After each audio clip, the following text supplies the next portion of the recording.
Hello बच्चों, good morning. Class 7 Hindi व्याकरण में आपके चैप्टर नंबर 3 जो कि पूरा हो चुका है। आज हम इसके करते हैं अभ्यास प्रश्न में सबसे पहले आपके सही विकल्प पर राइट का चिन्ह लगाइए। जो सही विकल्प है उसमें आपको राइट का निशान लगाना है। इसमें है सबसे पहला है आपके विकारी शब्द नहीं है। 4 विकल्प दे रखे हैं, संज्ञा, समुच्चय बोधक, सर्वनाम और क्रिया। तो इसमें आपके संज्ञा, सर्वनाम और क्रिया ये 3 विकल्प जो है विकारी है। इसमें समुच्चय बोधक जो है विकारी शब्द नहीं है। ठीक है। उसके बाद में आपके कौन सा विकल्प विलोम शब्द के जोड़े में नहीं है, यानी कि उल्टा अर्थ बताने वाले जो शब्द होते हैं वह जोड़े आपको बताना है कि भाई उसमें कौन सा जोड़ा नहीं है। तो यहाँ पे सबसे पहला विकल्प है प्रकाश, अंधकार। तो विलोम शब्द है आग, पानी, विलोम शब्द है। यहाँ पे सिर्फ अंक ही लिखा हुआ है, मैंने अनंक भी लिखा है। अंक और अनंक जो है विलोम शब्द है। और जो सबसे लास्ट वाला है नभ और आकाश, दोनों ही सेम है। नभ का मतलब भी आसमान होता है, आकाश का मतलब भी आसमान होता है। तो आपको इस पर राइट लगाना है क्योंकि यह जो जोड़ा है विलोम शब्द नहीं है। ठीक है। उसके बाद में है कौन सा शब्द विदेशी नहीं है। तो इसमें देखते हैं कोट जो है विदेशी शब्द है, डॉक्टर जो है विदेशी शब्द है, इंजीनियर जो है विदेशी शब्द है, और सर्कस जो शब्द है आपके वह भी विदेशी शब्द है। तो मैंने यहाँ पे सर्कस की जगह जो है पगड़ी लिख रखा है जो कि देशी है। ठीक है, देशज है। ठीक है। तो इसमें पूछा है कौन सा शब्द विदेशी नहीं है। यहाँ पे तो सारे विदेशी है, तो यहाँ पे सर्कस की जगह पगड़ी काट कर पगड़ी लिख कर उस पर राइट का निशान लगाना है। ठीक है। उसके बाद में है कौन सा शब्द तद्भव है। ठीक है। तो इसमें तद्भव शब्द पूछा है भगिनी, शांत, दांत या पुण्य। इसमें दांत जो शब्द है जो है तद्भव है। ठीक है। उसके बाद में रिक्त स्थानों की पूर्ति कीजिए। सबसे पहला है वर्णों के सार्थक समूह को क्या कहते हैं। वर्णों के सार्थक समूह को शब्द क्या कहते हैं, शब्द। फिर है शब्दों के माध्यम से भाषा आदान प्रदान होती है। फिर है रचना के आधार पर शब्दों के 3 भेद हैं। ठीक है, यहाँ पे आपको 3 लिखना है। उसके बाद में जिन शब्दों का कुछ अर्थ होता है उन्हें सार्थक कहते हैं। ठीक है, जिन शब्दों का अर्थ होता है वे सार्थक शब्द होते हैं। उसके बाद में है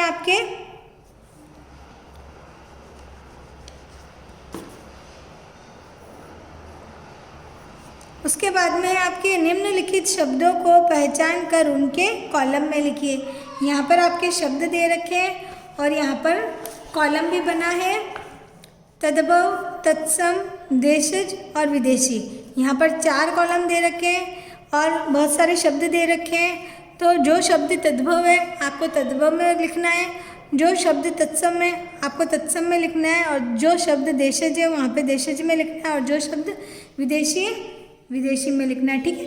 उसके बाद में आपके जो ये नीचे दे रखा है यहाँ पे, तो यहाँ पे प्रश्न नहीं लिखा है, सिर्फ आपके ये दांत, सच और कुआं लिखा है। तो यहाँ पर आपको क्या लिखना है, तत्सम रूप लिखना है। ठीक है, क्या लिखना है, तत्सम रूप। यहाँ पे तद्भव रूप लिखा है, इन शब्दों के आपको तत्सम रूप लिखने हैं। ठीक है, तीनों को। यह अलग से है, इन ऊपर के साथ में नहीं है। ठीक है, यहाँ पे मैंने लिख रखा है तत्सम रूप लिखो। तो ये जो 3 शब्द जो दे रखे हैं इसके आपको तत्सम लिखने हैं। तो पहले हम ऊपर वाला देखते हैं जो कि यहाँ पे बताया गया है कि भाई शब्दों को पहचान कर उनके कॉलम में लिखिए। तो शब्दों को पहचानना है, जैसे कि टेलीफोन है, उच्च है, आलस है, पापड़, घर, खिड़की, स्टेशन, वृद्ध, उल्लूक, तारीख। तो यह जो शब्द तद्भव है, तद्भव में, जो तत्सम है तत्सम में, जो देशज है देशज में, और विदेशी है। तो मैंने यहाँ पे लिख रखा है जैसे कि सबसे पहले टेलीफोन, विदेशी शब्द है। उच्च जो है तत्सम शब्द है। आलस जो है तद्भव शब्द है। पापड़ जो है देशी शब्द है। घर, तो ये आपको घर जो है तद्भव है। तो ऐसे मैंने कॉलम में भर रखा है, तो आप भी इसको देखकर लिख सकते हैं, ठीक है। उसके बाद में जो तत्सम रूप लिखो, यह जो है दांत, सच और कुआं। तो दांत का आपको लिखना है दंत, सच का आपको लिखना है सत्य, कुआं का आपको लिखना है कूप, ठीक है। उसके बाद में नंबर 4, निम्नलिखित शब्दों को शुद्ध करके लिखो। यहाँ पे लिखा हुआ है, तो ये जो शब्द जो है इनके आपको तद्भव लिखने हैं, ठीक है। यहाँ पे तत्सम शब्द दे रखे हैं, तत्सम शब्दों के आपको तद्भव शब्द लिखने हैं, ठीक है। जैसे कि कदली, केला, कटु, कड़वा, व्याघ्र, बाघ, तृण, तिनका, कोकिल, कोयल, ठीक है। उसके बाद में आपके लास्ट नंबर पर जो है निम्नलिखित प्रश्नों के उत्तर लिखिए। तो इसमें सबसे पहले आपके शब्द किसे कहते हैं, उदाहरण देकर समझाओ। क्या है, शब्द किसे कहते हैं, क्या प्रश्न है, शब्द किसे कहते हैं, उदाहरण, शब्द किसे कहते हैं, उदाहरण देकर समझाओ। तो सब इसका उत्तर आपको लिखना है, 2 या 2 से अधिक वर्णों के का मेल जिसका कोई सार्थक अर्थ निकलता हो शब्द कहलाते हैं। और कोई एक उदाहरण देना है, तो जैसे कि यहाँ पे वर्ण दे रखे हैं, अब इन वर्णों को जोड़कर शब्द बनाना है, ठीक है। जैसे कि मैंने दे रखा, आप भी कोई सा भी उदाहरण ले सकते हैं, वर्णों को जोड़कर आपको शब्द बनाना है, ठीक है। उसके बाद में आपके प्रश्न नंबर 2, शब्दों का वर्गीकरण किन किन अर्थों पर किया गया है, ठीक है। किन किन आधारों पर किया गया है शब्दों का वर्गीकरण, तो आपको उत्तर लिखना है, शब्दों का वर्गीकरण 4 आधारों पर किया गया है।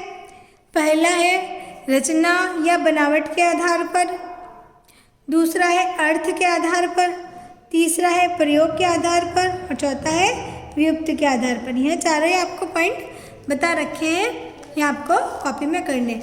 उसके बाद में है प्रश्न नंबर जो प्रश्न नंबर 3 है, जो ग, उत्पत्ति के आधार पर शब्दों को कितने भागों में बांटा गया है। यहाँ पे मैंने प्रश्न लिख रखा है, इसका उत्तर है उत्पत्ति के आधार पर शब्दों को 5 भागों में बांटा गया है। तो इतना ही पूछा है, कितने भागों में, तो आपको इतना ही लिखना है। इनके नाम नहीं पूछे इसलिए मैंने नाम नहीं लिखे, ठीक है। सिर्फ यही पूछा है कितने भागों में बांटा गया है, तो 5 भागों में बांटा गया है, ठीक है। उसके बाद में आपके प्रश्न ग, रचना या बनावट के आधार पर शब्दों के भेदों के नाम लिखो। जो रचना या बनावट का आधार है उन पर शब्द के भेदों के आपको सिर्फ नाम पूछे हैं, ठीक है। तो आपको नाम ही लिखने हैं। यहाँ पे उत्तर दे रखा है, रचना या बनावट के आधार पर शब्द के 3 भेद होते हैं, रूढ़ शब्द, यौगिक शब्द, योग रूढ़ शब्द, ठीक है। यह भी आपके हो गया। सबसे लास्ट प्रश्न जो है आपके, अर्थ के आधार पर शब्दों के नाम लिखकर प्रत्येक के 2-2 उदाहरण लिखने, यानी कि अर्थ के आधार पर जो शब्द के भेद हैं, अर्थ के आधार पर शब्दों के भेदों के नाम लिखने और हर एक के 2-2 उदाहरण देने, ठीक है। आपके दे रखा है बुक में, अर्थ के आधार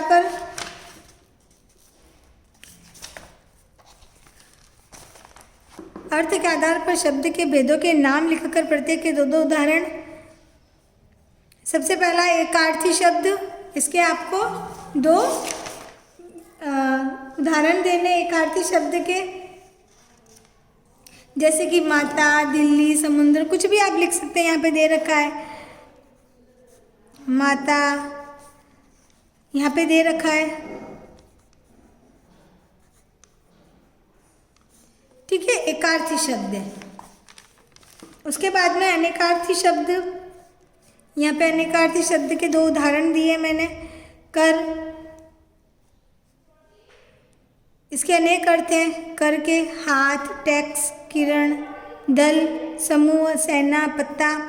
उसके बाद में पर्यायवाची शब्द आम, आम्र, रसाल।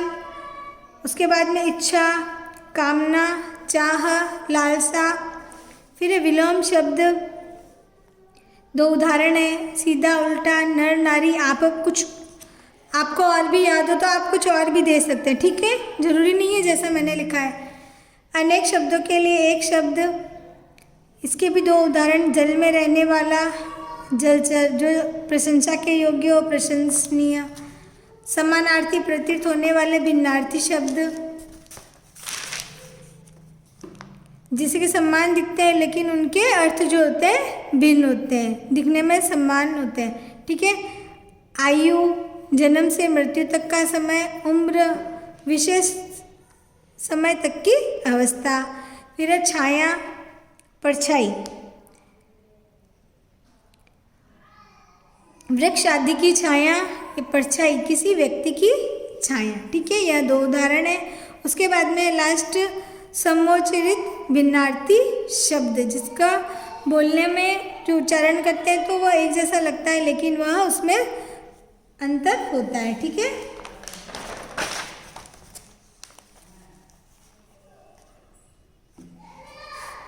इनके अर्थ जो है भिन्न होते हैं। पहला है कुल और कुल। कुल यानी वंश, योग, और कुल यानी किनारा। फिर है आदि और आदि, ठीक है। आरंभ और अभ्यस्त, ठीक है। ऐसे आपको 2 उदाहरण देने हैं। इन सबसे लास्ट का उत्तर, पहले का क, ख, यहाँ पे 7 का उत्तर दे रखे हैं, आपको कॉपी में करने, ठीक है। यह जो आपके चैप्टर नंबर 3 जो है व्याकरण में आपके कंप्लीट हो चुका है, प्रश्न उत्तर भी हो गए, आपको कॉपी में करने हैं।